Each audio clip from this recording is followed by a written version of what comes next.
and give you that information so you can make informed decisions and feel a little more relaxed about the day ahead. And the good news to that front is we are beginning to get a better picture as to what the storm plans to do. We got a pretty clear update at 4 a.m. when we got the most recent update from the National Hurricane Center. As that data was coming in on live TV, Peyton Malone was analyzing it and letting you know what you need to know. At the moment, it is showing that the storm is expected to make landfall later today, somewhere between 5 and 7 p.m., looking like St. Mary Parish there, but to the immediate east of that, you have both Terrebonne and Lafourche parishes. We saw Leah McNeil. She's been reporting from Lafourche. We've got Amelia Strahan. She's reported from Terrebonne parishes, particularly the lower lying areas without the protection where there are mandatory evacuation orders in place. And if you're talking St. Mary Parish, which is just next door, you're going to be seeing some significant impacts from Francine. Yeah, and we've been watching, and you know, Peyton will get into it, but this storm,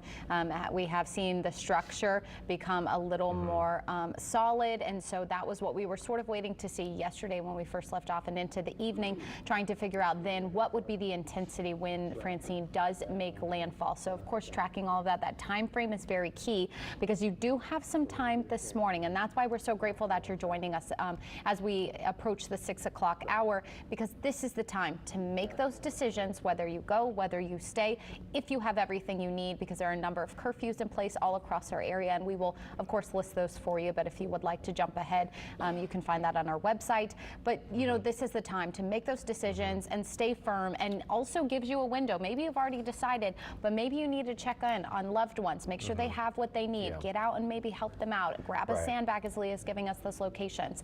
So you know, this is a pivotal time, but we're in it together, and we will figure out a game plan as we give you this information. Let's pull in meteorologist Peyton Malone. He's been busy working since the early hours of this morning and giving us the very latest updates. Hey, good morning to y'all, and if you are just waking up this morning, this is the 4 a.m. advisory, and we did see the storm strengthen overnight to a Category 1. As of 4 o'clock, it had 90-mile-per-hour winds. The pressure, we keep an eye on that because that tells us if the storm is strengthening, but here was the bigger update. The intensity has now been ticked up or increased to a Category 2 potentially as it begins to make landfall later on into the late afternoon and early evening. So landfall will still likely be 5, 6, 7 o'clock, somewhere in there, and it could be a Category 2. Now, luckily, the wind shear on this will be increasing as it gets close to making landfall, so we're optimistic that things will begin to improve as it moves inland later on. But still, this could be a fairly strong storm for our areas, for really all of us, as we're all on the east side of this storm. Now, the good news is we've got 2 hurricane hunters flying out here right now. I was just checking in on their live data. It looks like the storm is maintaining its intensity.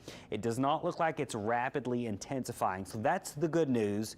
The bad news is, well, it's still going to come in likely as a hurricane later on this afternoon and evening, and this will bring on not only winds, but some storm surge. Also, you're talking about flooding rains from the rainfall and also tracking the potential for tornadoes. So this is going to be moving up through the area as we go to today. If you do have to do some last-minute preparations, here's when the winds will reach tropical storm force and conditions will continue to go downhill. So after these times is when you should limit your time out and about, and you should really just, you know, that phrase we say, hunker down.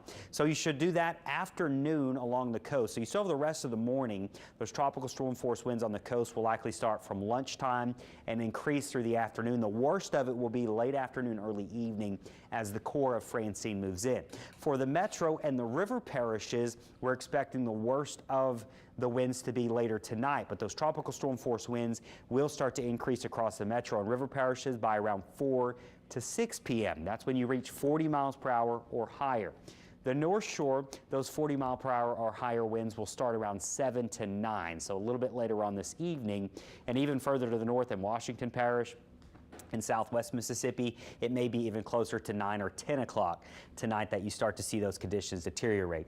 So overall, we still have a solid 6 hours or so before those tropical storm force winds really start to crank up on the coast here, and you still have this morning to get things done. The storm itself also has about 6 more hours to increase in intensity.